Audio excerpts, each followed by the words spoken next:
Real quick before the video starts, just wanted to say disregard the ending of this video where I say I'm going to get away for a few days, wrap my head around some stuff. I actually filmed this prior to our vacation, so we've already been, we're back, we enjoyed it greatly. Hope you get some useful information out of this video. Thank you, everybody.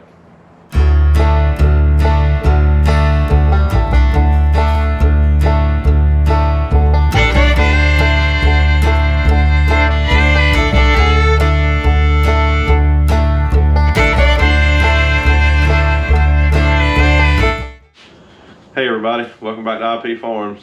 Well, this is going to be a follow-up video on my 2000 Ford F-250 5.4 liter gas Super Duty service truck, Fire. Thought it fitting that we do it right here over the burnt spot in the hood. I'm very lucky, I'm very blessed. I'm going to say that again ahead of time. The information that I'm going to detail here, take it with a grain of salt. It's just stuff I read off the internet. I have not been able to talk to someone directly at Ford themselves.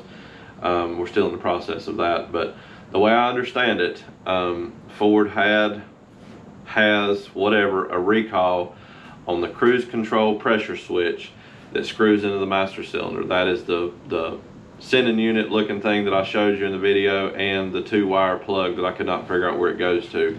Recall on that due to the possibility of fire, and that's exactly what happened. The inside of the pressure switch deteriorates. That wiring harness has a constant 12-volt power supply going to it, so the brake fluid gets in the electrical side of it, shorts out, and you see the product of it.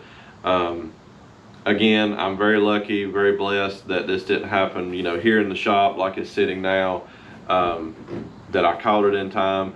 On that note, I'm a little bit aggravated at myself. The day it happened, I had been mowing, like I said, and I did make a round around back to mow around my lean-to. I noticed something, or smelled something rather, that I thought didn't smell exactly right, but I am far from better from all that with my senses. So I kind of passed it off and came on around and, buttoned up. Had I stopped and done a little bit of research, I probably would have caught this situation as the wires were melting and could have got the battery unhooked and saved myself a lot of repairs and damage. But regardless, Lord saw it fit for me to find it when I did and able to get it out and extinguish it. The truck still does run. I separated the wires the other day, make sure nothing was touching, pulled it around front, pulled it back in the shop. Of course, the battery's unhooked. So if you have an era of Ford Motor Company vehicle, and please do your research because don't quote me on anything, but the way I understand it, from 1997 to 2010, that has this sending unit in the master cylinder, please check your recall, do some research, figure it out, because this was a common issue with vehicle fires starting from that. So I feel better now knowing exactly what caused it, because I'm going to tell you guys, it gives you a weird feeling to think that you ride in a vehicle that could just spontaneously combust, for lack of better reasons. It really messed with my mind, and I'm still not 100% over it, but now that I know what caused it, I do feel better about that. This truck will never have cruise control on it again. I will never, rewire that pressure switch. I'm just not taking a chance. There's two other things that's going to happen here at the farm. One is every piece of equipment and vehicle that's here and stays here will have a fire extinguisher mounted to it. The reason I've never done that before is because they all sit outside, so I just got a big fire extinguisher, and me and my buddy down the bottom doing anything, or I'm away from up here at water sources, I just carried that fire extinguisher with me. But now that everything's under the dry, I will be adding those to each vehicle and piece of equipment. The second thing is a battery disconnect switch. I used to live by those back in the day, and I've kind of got away from it. There is one on the 1086, there is one on the Ford 250 industrial tractor from the factory. A little aggravating on vehicles, you cut the battery off, you lose your radio, whatever, but from here on out, there's not going to be any power source on a vehicle from a 12-volt battery that could cause any problems.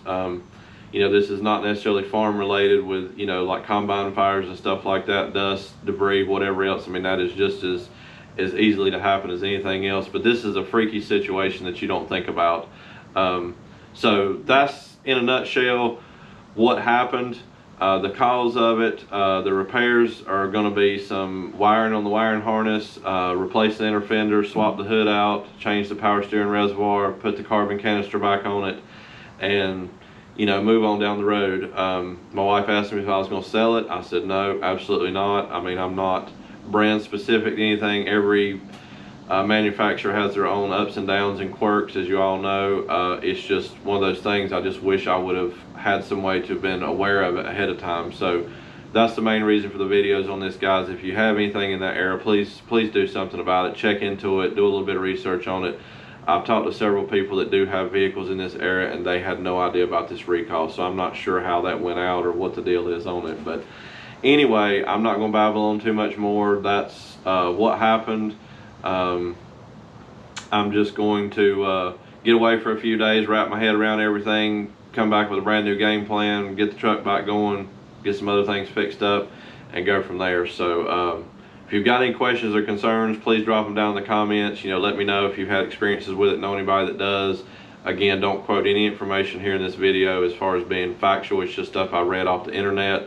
I've not been able to speak with anybody directly, but there's enough numerous times that people have had this issue, and that is a true recall, that I feel 150% confident that's what caused my fire here. So really appreciate everybody being here. Thank you for continuing to follow on the journey with me. I know it's been a lull here the last couple of videos, but there's a lot more to come, so definitely stay tuned. Until next time, thank you.